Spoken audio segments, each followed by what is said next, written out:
필자는 요즘 6살이 된 손자에게 어떻게 독서 능력을 키워줄까 고민하고 있습니다. 이제 막 글을 배우고 있는 손자가 살아가야 할 세상은 지금으로서는 전혀 상상하지 못할 정도로 다른 세상이 될 것입니다.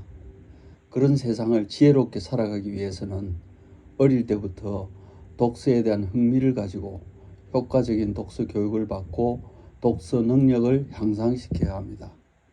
돌이켜보면 필자는 50세가 넘어서야 겨우 독서에 대해 눈을 떴고 아들과 며느리는 직장 일과 손자 케어에 매일 바빠서 필자가 보기에는 아직 독서의 중요성과 간절함을 크게 인식하지 못하고 있는 듯합니다. 독서의 넓고 넓은 세상에서 정답이란 있을 수 없지만 먼저 경험한 내용을 이론으로 제시한 전문가들의 조언을 눈여겨 살펴보아야 합니다. 손자가 독서에 대해 스스로 절실함을 느낄 때까지 얼마나 시간이 걸릴지는 알 수 없지만 늦기 전에 지금부터 시작해야 합니다. 지금은 아이들이나 청소년들이 독서에 관심을 가지기에는 너무 어려운 주변 환경으로 가득 차 있습니다.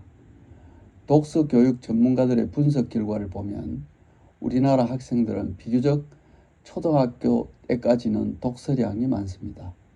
그러다가 중학교에 올라가서 입시 공부 경쟁을 시작하면 독서량이 급격히 줄어듭니다.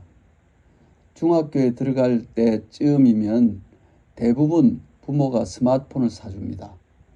스마트폰으로 하는 게임은 독서를 송두리째 잊어버리게 만듭니다. 게임 이외에도 호기심이 가장 많은 때에 세상에서 하고 싶거나 보고 싶은 것들이 지천으로 널려 있음을 발견하게 됩니다. 초등학교까지는 많은 독서를 강요하는 부모나 교사가 많은 것으로 나타났습니다. 독해력과 문해력을 동반하지 않는 독서는 오래 가지 못합니다. 그래서는 독서는 많이 하지만 독서 능력은 키워지지 않습니다.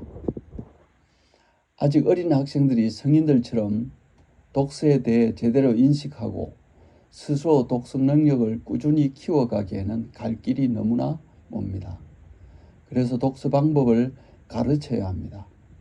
독서를 하면서 읽는 데 그치지 않고 이해하는 노력이 얼마나 중요한가를 깨닫게 해야 합니다.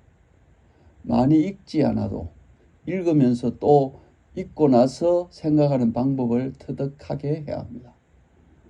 책에서 저자가 말하고자 하는 핵심 내용을 발췌하는 방법도 알려줘야 합니다. 책을 읽은 후 거기서 머물지 않고 독서 토론을 통해 저자의 의도와 자신의 생각을 쓰고 말하게 해야 합니다.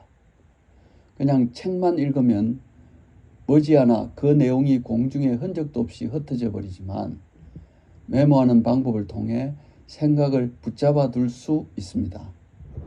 전문가들이 권하는 독서 흥미 발달 단계는 그림으로 시작해서 이야기로 연결되는 과정을 거칩니다.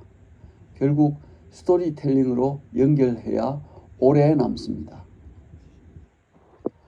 독서도 환경이 주는 영향이 매우 큽니다. 사람은 환경의 지배를 크게 받습니다. 부모가 가정에서 독서하는 모습을 보고 자라면서 집에 책이 있으면 자녀들은 자연스럽게 독서를 가까이 하게 됩니다. 학교 도서관이나 집 주변의 도서관에 자주 자녀와 함께 가서 책을 고르는 방법과 메모하는 방법도 가르쳐야 합니다. 용돈을 모아 직접 책을 고르고 책을 구입하는 방법도 알려줘야 합니다. 학교 교육이 전부가 아님을 깨닫도록 가르쳐야 합니다. 그냥 자녀들이 책을 많이 읽기만 하면 된다는 착각을 과감하게 버려야 합니다. 성장하면서 자신이 관심을 가지는 키워드를 찾아 독서하는 방법을 알려주는 것은 너무나 중요합니다. 이 모든 가르침도 억지로 하면 오히려 독서에 대해 반감을 갖게 되므로 겉으로 드러나지 않게 은밀히 계획하고 실행하는 것이 좋습니다. 독서 능력이 키워지면 리워드를 주는 방법은 효과가 있습니다.